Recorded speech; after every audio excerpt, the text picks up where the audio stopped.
Hey Mo, Yes, Mike. so we were chatting at the as the first weekend of the Olympics now ends, and me and you, we've decided to just do a space heater chat tonight, and I wanted to start just chatting about this by talking about a couple of quotes I remembered that rung in my head while watching the opening ceremonies late or early morning on Friday. And for reference, I think I only got a couple hours of sleep because I decided to get up early to watch the opening ceremonies live. And a good chunk of it's blurry, but these words kind of rung, and albeit they were at the beginning of the broadcast. There was these words. CBC journalist Adrian Arsenault, who's on the ground in Tokyo, she did the usual spiel and speech that kind of like it's sort of like the essays, the philosophical essays that sometimes start big time sports broadcasts. Stephen Brunt is famous for them. She said this something to this effect. She said, "This is an Olympics that's being held despite protests.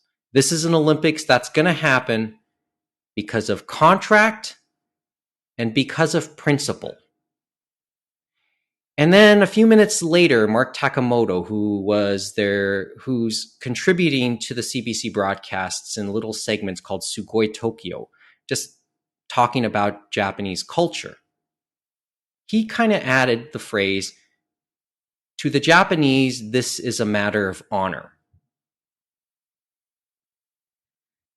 And I But thought but those but it two but phrases stuck out to me. But but is it a matter of honor? I feel like I mean it's more contractual than honor. I guess I don't know. It's see, I think we've come to this point in the last decade or so where we twist the concept of honor, where the idea kind of gets twisted, and that's a word I'll use when we say that.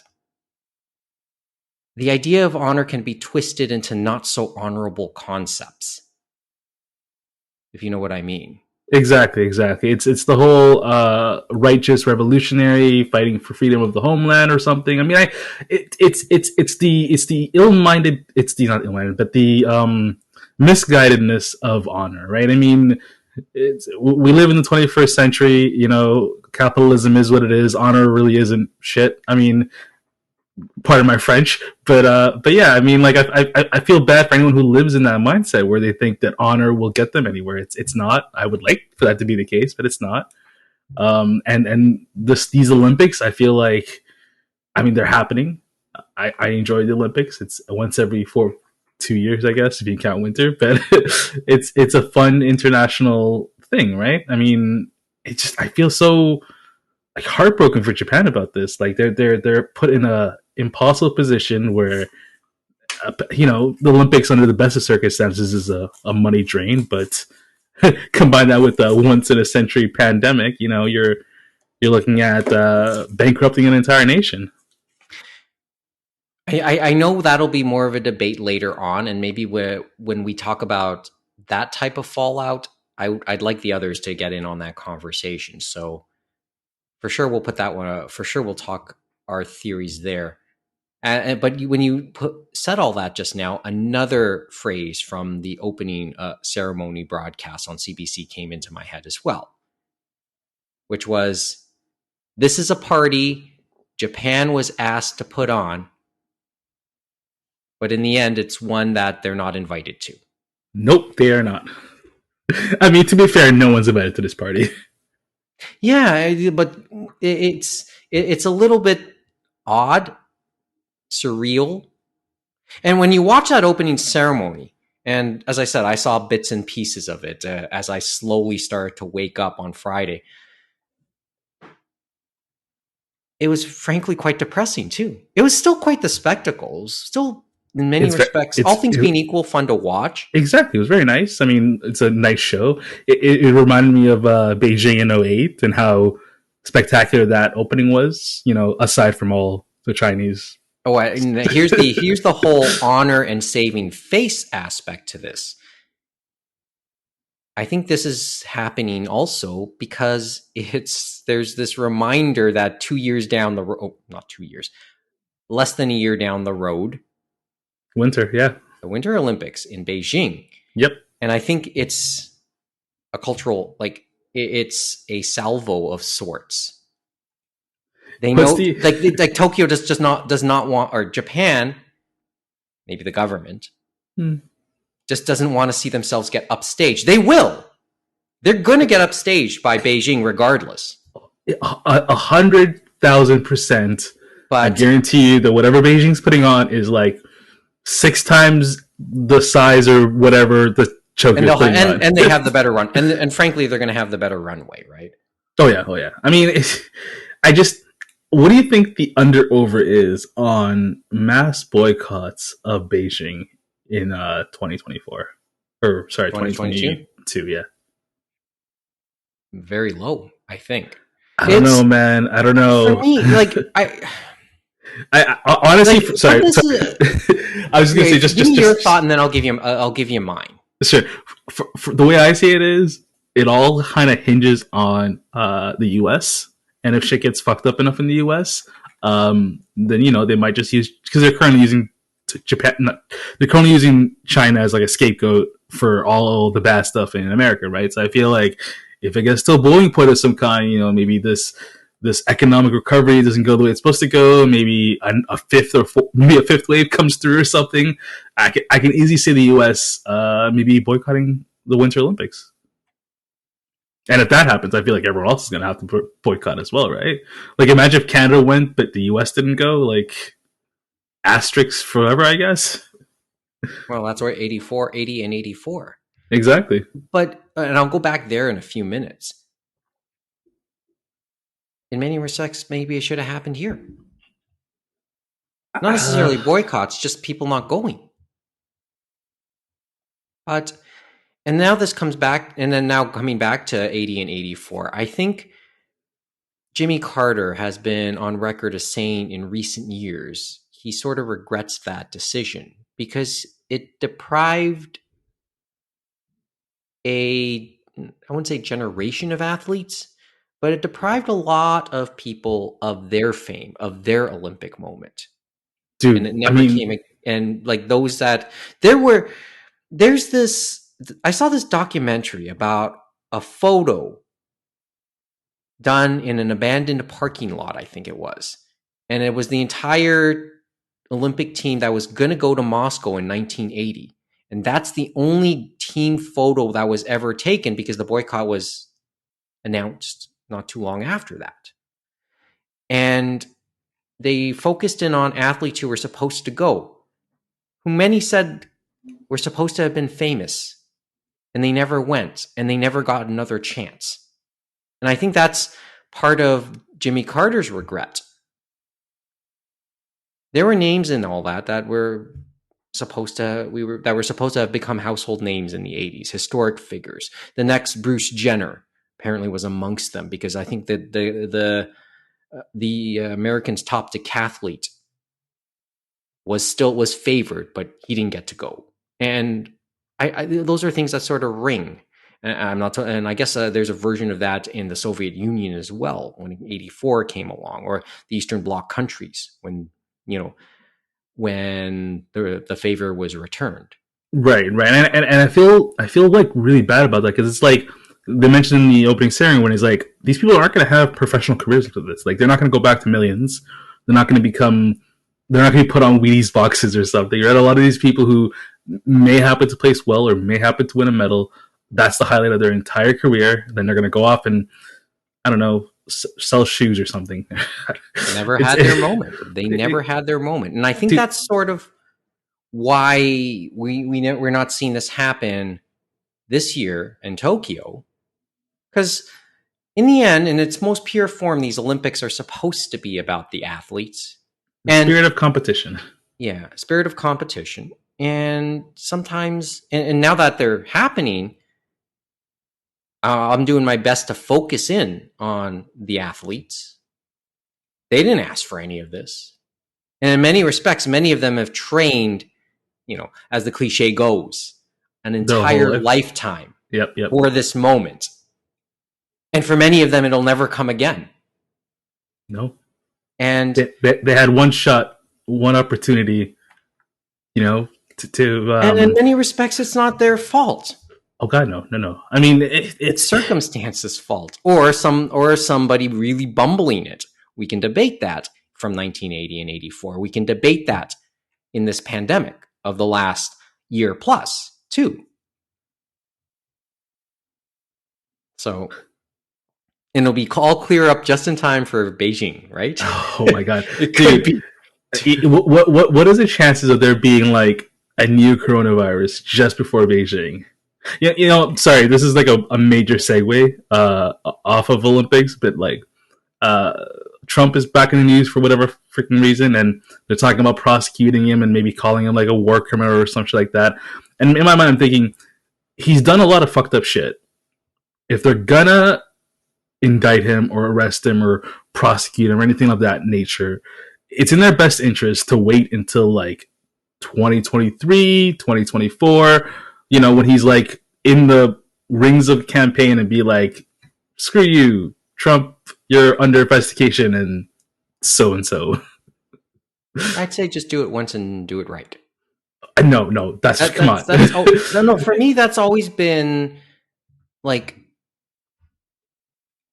my own mantra. Take your time, build your case.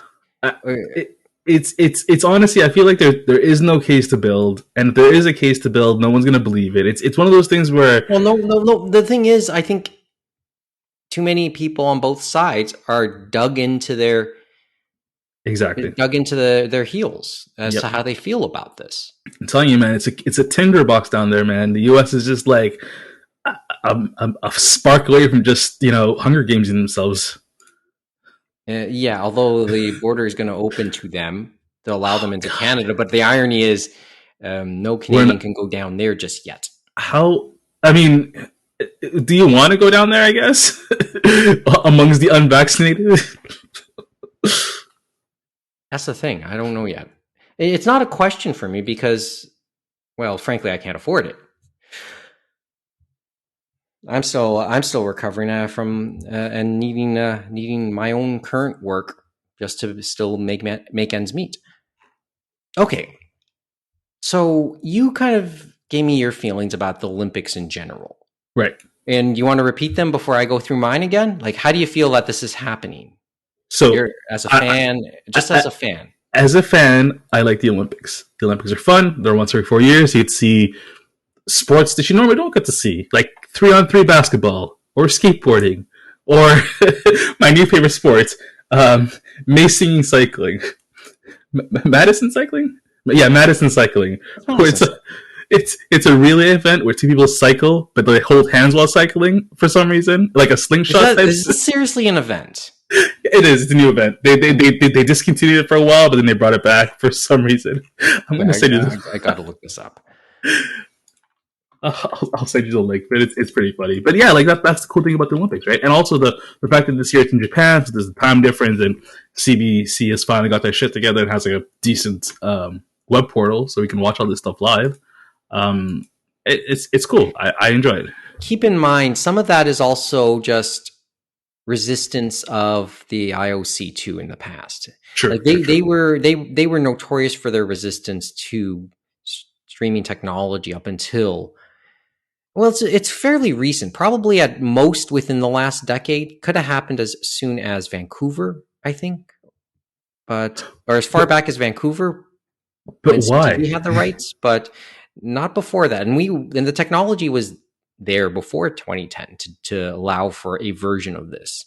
But then things really started to become more robust as time has gone.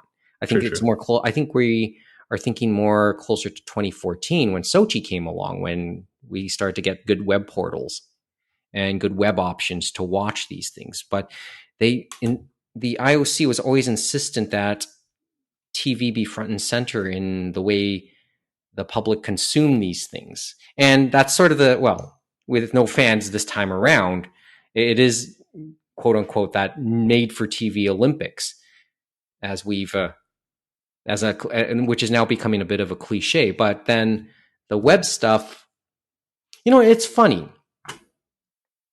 It's really funny. Over the last 20 years, I think since 2002, I've heard the term host broadcast services, or Olympic broadcast services, OBS, world feed, the world feeds. That's basically what you're seeing on these web portals, right? And sometimes you can supplement that, like all the pictures coming from the host broadcaster, the international feed. And then depending on where you are, you can add your own commentary to it. Whenever soccer happens, a major soccer tournament happens and is broadcast in Canada, this is to all our American listeners out there, both of you. Canada most of the time cannot afford their own commentators. So whenever we see something like a World Cup match or the Euro matches, we during the play-by-play, the commentary during the matches themselves, they're provided by whoever is assigned to do that on behalf of the host broadcaster, whether it's FIFA or OBS or UEFA as it was at Euro. So there's a dedicated pool of for the English world feed, right? ESPN probably had their John Champions or whoever else is assigned to Euro. And same thing with Fox, although people like to argue the merits of using American commentators during the World Cup, which is what happened in 2018. CTV, who has the rights, and CBC before that, and CTV again, they will use FIFA's own commentators for the play-by-play, unless it's Canada. Then Luke Wildman ends up calling the game, right? And many of them have grown into cult status. Names like Steve Banyard, Martin Tyler, who called the final of Euro, John Helm, who's like probably the elder statesman of this group, and apparently should have retired in 2018. But now there's hints that he'll return if FIFA wants him to return to do Qatar next year. And the names, and I could keep rifling off names if I remember them off the top of my head, but you kind of know what I mean. And many of them have become cult heroes and known to fans by name, but many of them have never seen their faces, right? Although John Helm was kind of notorious because of the way he had a habit of sometimes inhaling, and you can hear him breathing in on air. It was especially noticeable during the 2010 World Cup. Basically, every 30 seconds, right? Right. It was a punchline at the time, along with the vuvuzelas. Okay. Man, vuvuzelas! Wow. My own memory of the Olympics, and as a kid, I grew up enjoying the spectacle, and yes, coming down to watching all those weird sports that we never hear about. And curling isn't one of them, because up here in Canada, curling is an obsession. But Hearts tournament, the Tournament of Hearts and the Briar are big are ratings winners, and that's why TSN has the rights in perpetuity. Once again, another thing they took away from CBC, aside from the Grey Cup. God. So. But I know that curling is a once in 4 year obsession or curiosity to a lot of Americans, unless you're in northern states like Minnesota or Maryland. There's a Simpsons episode about it. And Wisconsin, right? But you grow up and you have this obvious fascination, and you love the spectacle, and in my case, the production values, because boy, it's fun to watch on television, and you know how I take fascination with sport, with the presentation of sports broadcasts.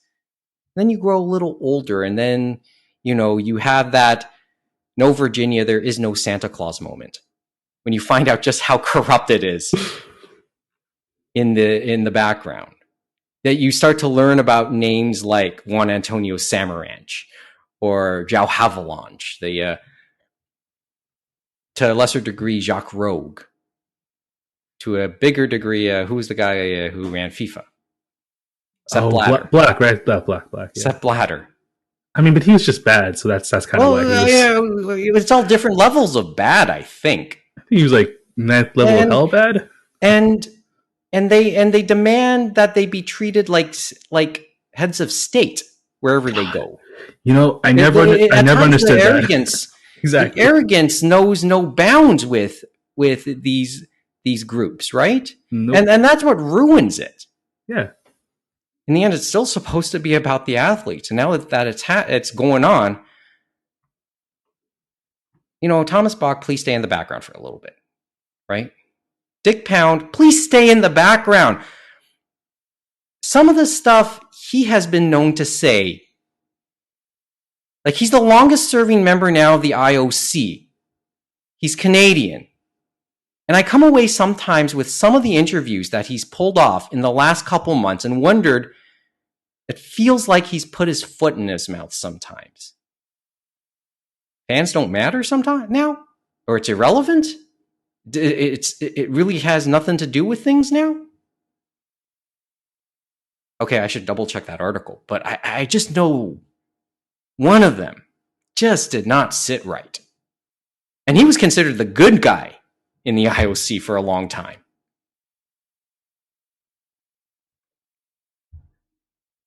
Sorry, I guess there is no Santa Claus. But, and sometimes you have to also look at, like, keep in mind, we want to have this conversation, me and you, Mo, as we were watching bits and pieces of the opening ceremony, right? Yep. And you remember when a couple weeks ago when we talked about how the use of Japanese intellectual properties, pop culture properties, was nicely blowing up into bad PR for everybody involved in it, whether it be the organizing committee to the studios themselves, and the studios ended up being in a bit of a defensive mode. But you knew, but then all these things started to come out during the Parade of Nations. We all noticed. We quickly figured out, was that the Dragon's Quest theme being played in the background? Final Fantasy? Fantasy, yep. Ace Combat? Sonic? Really? Pretty cool. I think there's let's go through some of the names. Monster Hunter, Final Fantasy, Ace Combat, we mentioned that. Chrono Trigger, Phantasy Star, Nier, Soul Calibur. Pretty cool list. I mean, they had some Kingdom Hearts in there, some Monster Hunter. Who was missing? That's a good question. What is missing? Anything from Nintendo. True. See, true. We wondered about this. I sort of wondered about this one. And, well, keep in mind, Nintendo figured prominently during the Rio closing ceremony. Yes, they did. Mario made his big appearance. Yeah. Sure, yeah. And apparently he was played by Shinzo Abe, the prime minister at the time. Can we blame the Tokyo Olympics on Shinzo Abe? Can we just say it's his fault? What's happening? I think Yoshihide Suga would like to right now, because this is his this is all that's going on. This is the shadow, the backdrop now in terms of Tokyo, because obviously going back to the controversy of having this Olympics, a lot of people are just accusing the central government of just having their priorities wrong. There's your because of contract, because of obligation, because of honor. What's the other word I said? What's the other word I said? I think honor and contract were the two big ones. Principle. Oh, yeah, principle. Right? Stubborn, but it's a stubborn principle that may have, as I said, it's twisted. It's twisted, and maybe we prioritize it somewhere where it shouldn't be, or True. at least arguably shouldn't be, right? Yeah. But I just did not sit too surprised as to you know, where that we're hearing all these things. We heard video game music during the opening ceremonies. Yeah, the animated shorts they made. Um, Oh yeah, that's right. James put up an animated short. Forever tomorrow. We'll put up the link. We'll put it up in the entry here too. Tomorrow's leaves, or as I Yeah. like to call it. What did I say it was? It was Captain Planet vibes. What's the other thing? Well, going back to the Nintendo line, right? Why didn't we hear Nintendo music in all of that? In that whole thing? Maybe I'm pretty sure. I'm wondering if what Nintendo got out of being depicted in the closing ceremonies 5 years ago, if anything. Just a lot of publicity. I mean, what was Nintendo doing back then? Did the Switch come out back then? Switch, I think, was. 2018. I don't think the Switch. Wait, maybe the buzz was starting to begin concerning the Switch. Double check when the Switch came out. All six of our listeners are bleeding like 2017. There you go. Okay, yeah. So the Switch was Yeah, in Nintendo the in the hype era. Yeah. Mm-hmm. And I know you have the Olympics in the background there, and so do I as well. So What's happening right now? I think it's swimming. No, swimming ended. What's currently happening? well, my just she's getting her gold medal. Yeah, we just watched Maggie McNeil win gold for Canada in the 100 breaststroke. Take Not breaststroke, the butterfly. Pardon me. Yeah, it was butterfly. Yeah, take that, other competitors. U.S., Australia, China. China was actually a Chinese swimmer was actually one of the favorites in this too. So it's pretty cool. There has been this line of major sponsors kind of now downplaying a lot of their marketing during this Olympics because they think it's bad for business. Toyota was well publicized that they pull their domestic ads. Yeah, which I don't understand. Like why? Is it just they just didn't want to be associated with the Olympics? So I think it's an association thing right now because it's such bad PR. And going back to the Nintendo question, that's my first blush when I hear about it, when I really start to think about it. Otherwise, they'd be there, I think, in some form. I mean, they're still kind of there. Not Nintendo, but Tokyo. I mean, they're on all the bumpers, I guess. Like their logo is like everywhere. I'm just curious. Is it like hedging their bets, maybe? So they're like kind of there, but not fully there. It seems weird. No, it's one of those. We're at this point, but we don't have to go all the way, right? Just showing that flex. We're well, that's something else altogether. We're Toyota, man. We're so powerful. Look at us.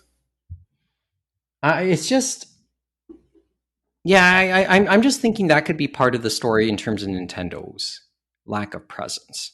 But that said,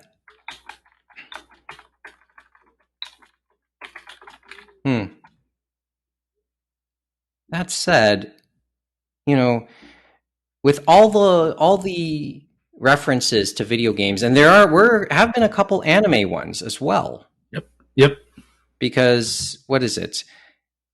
Haiku? Theme songs from Haiku have been featured at the volleyball venue. Slam Dunk, basketball. Attack on Titan, archery. Ghost in the Shell during the judo competition at Budokan. Soundtracks from that. So the usage is all like it's still going on. And is this all coincidental or is this being opportunistic? I mean, a little bit of column A, a little bit of column B. Honestly, it's one of those things where it's like it's what Japan is known for. It's imagine having the Olympics in another country where one of the things culturally that they're known for around the world isn't presented during any of that stuff. I mean, it'd be kind of like beyond eye raising, I guess. Yeah. Well, I go more on the opportunistic side myself, but because keep in mind, once again, Japanese IP was already being used True, true, true. before all this, right? So Yeah. it's no coincidence, and it's well known that the IOC wants to try and appeal to a younger crowd. 3x3, skateboarding, surfing, sport climbing—they're all in this year. Sport climbing.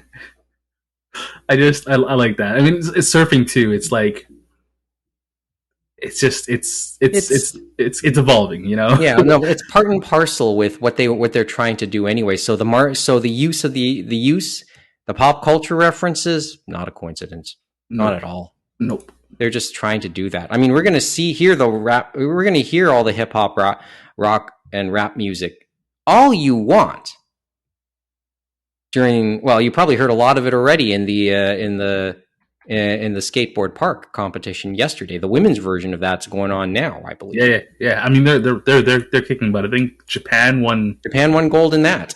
Yep. I mean, it's just cool because it's like they don't look like athletes, but then you got to remember of their sport they're playing, and it's like, oh yeah, that makes sense. Yeah, I mean, if you're a hardcore skater, yeah, sure, you have a bunch of tattoos and stuff, right? I mean, it's the look is the look. Yeah, it's cool. Maybe there's a part of me that says, okay, what took so long too? Because snowboarding was added to ironically, I think the first steps were snowboarding in 98 when the Winter Olympics were in Japan. Yep, yep.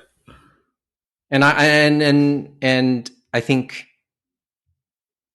their first Olympic gold during that Olympics for Japan was Taisa Toya. She won golden moguls, who, by the way, just for reference, isn't referred to as much these days because I think she's had her personal issues in the 20 plus years since that gold medal win. Just for reference, I think it's somebody else. It's the person who came after her that's a little bit more revered these days in Japan, but that might be worth looking up. Anyway, so there's a part of me wondering why it's kind of taking this long to really find that appeal again or to make a serious attempt at that appeal. And once again, it kind of comes back down to the politics of it all, too, True, right? true, true, true. I mean, I'm just waiting for esports to be an event. You know, get some Overwatch in there. I think that moment will be a little bit harder. Harder to come by. Keep in mind there is the youth Olympics as well that go on, Oh, true, true. which go on under the radar and is often just a testing ground for events to be put into full inclusion into the regular Olympics, right? And yeah, esports I think does have a place at the table for the Asian games at the very least. I mean, But as for how serious it'll get, keep in mind what's considered the top games in the esport world. It conceivably could change every so often, right? I feel like certain games are going to be there forever. Nothing's going to You think stop so? that. Oh I yeah, have trouble believing that. I think we'll be playing Overwatch 14 in like a decade or something. Like it's not going to end. Like Well, Counter not a Strike, decade, like but 200 years or in a something. decade we might be on the precipice of Overwatch 3.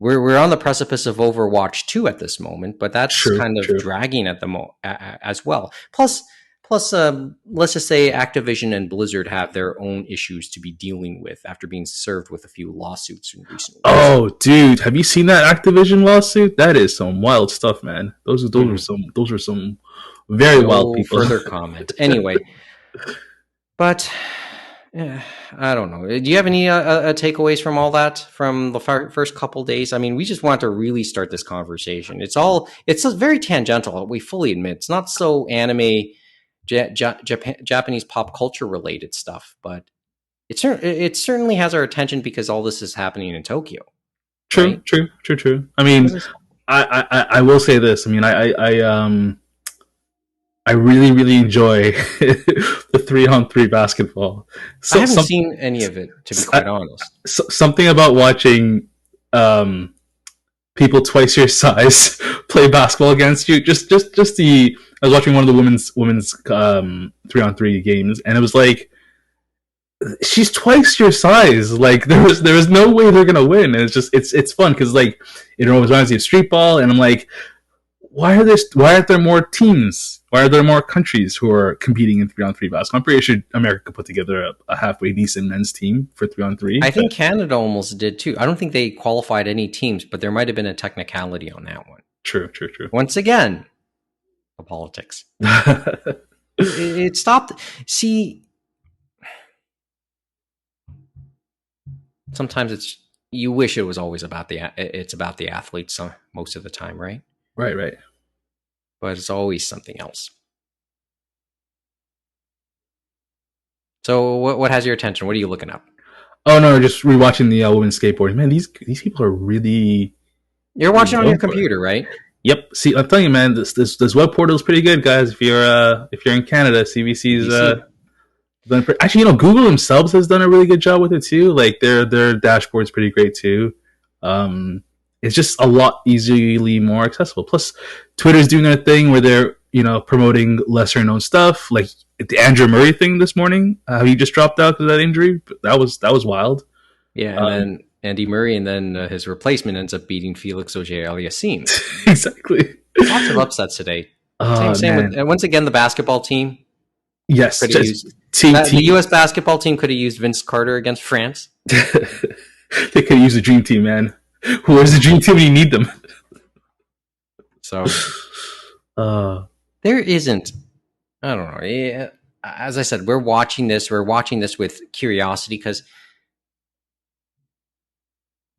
there is the allure.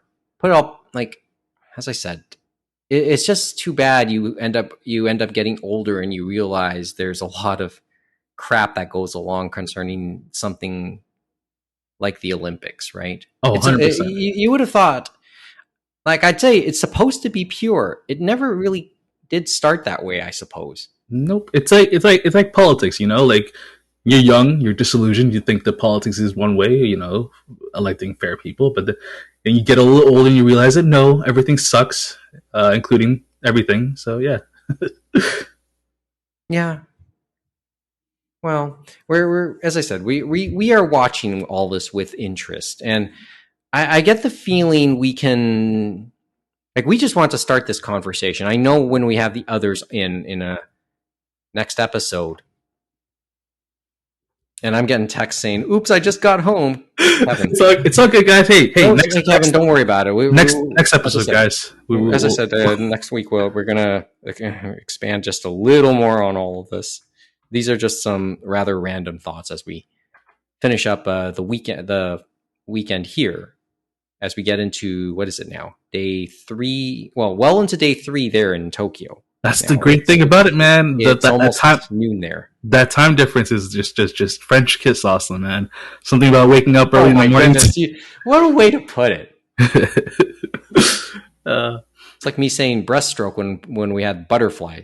I mean, the men, I think, just had their 100-meter breaststroke finals. I think someone won. Oh, yeah, it's just happened now. Yeah, UK first, Netherlands, and then Italy, I think. Good for them. Good for them. So I guess we'll just put it in to talk a little bit more about the appealing to, how do you appeal now with all that's happened? Is this a matter? Was this a matter of just principle that we go through this and finish it up? I mean, and save face. It's better than nothing, I guess. Like, what's the alternative, right? Like, I mean, I'm still noticing all the 2020 labeling everywhere, right? Okay, well, let's. I guess we should end off on that thought. And that's marketing too. I mean, the Euro soccer tournament was billed as Euro 2020. I think it would that like these things go over budget anyway. There's no Right. point spending more on marketing, labeling, new banners, etc. to say 2021. I mean, It's that's just and it rolls. It's just easier for everybody just to still refer to it as it was originally promoted. I mean, And think think about it, They went through the bidding process. They got 2020, an iconic year. They were super happy, and the nature was like, I have other, Was that you, Mike? mhm. Anyway, but that there's a thought just to later on. And as I said, it's tough to talk about. It's late for us. We just want to get a few thoughts out there now. And I know we'll get the chance to talk about it with the others very soon. So there's your thought, right? Yep. Anyway, glad you wanted to do the space heater chat, Mo. Yeah. Yeah, It's I think fun. this is the first time we had we did this without. Well, who we done this with? Yeah, James predominantly. I think we did one with Neil, right? We've never done it with Neil yet. No. Okay. Technically, we did it with Angela. True. Because True. True. Angela kind of kicked off the series Yep. a year ago. So, what do you think of doing a space heater chat for the first time? It's good. It's fun. Got the Rancer bot stuff. Got the. It's overall random. I mean, the real version of it, it's completely random, really. Just stuff that caught our attention Right. that may have some relation to the show as a whole, right? So, well, let's see where things stand after 1 week. Oh yeah, and one last thing, and I'll put this one out there. I said these words from the CBC broadcast, and we'll acknowledge there's a bias for CBC to put the fact that these games are going on in the terms they did. There's a bias there. There's something in it for them to be broadcast to say that because they're the broadcaster, right? Right. Right. So, yeah, these things they have to dress it up, man, put lipstick on a pig of a situation, right?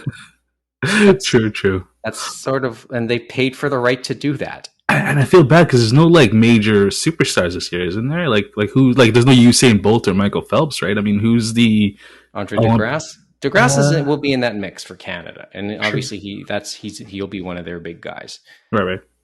Anyway, I know I get that part of the story too, and I get the feeling I'll be raked through the coals by whoever actually cares to listen and be angered by that. And maybe that's just me being delusional too. Well, let's get the opinions of the others later on, okay?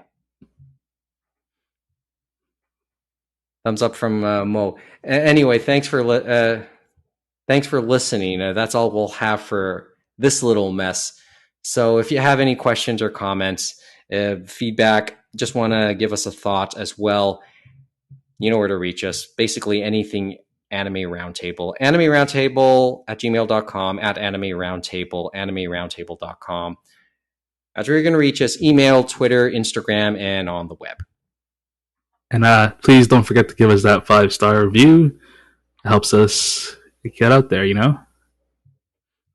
Good imitation of Kevin, by the way. I tried, man. I tried. Anyway, thanks a lot. Thanks for taking a little time to listen, and we'll talk to you in episode 47. Or was it 48? 48. Yeah, 48 at the end of the week.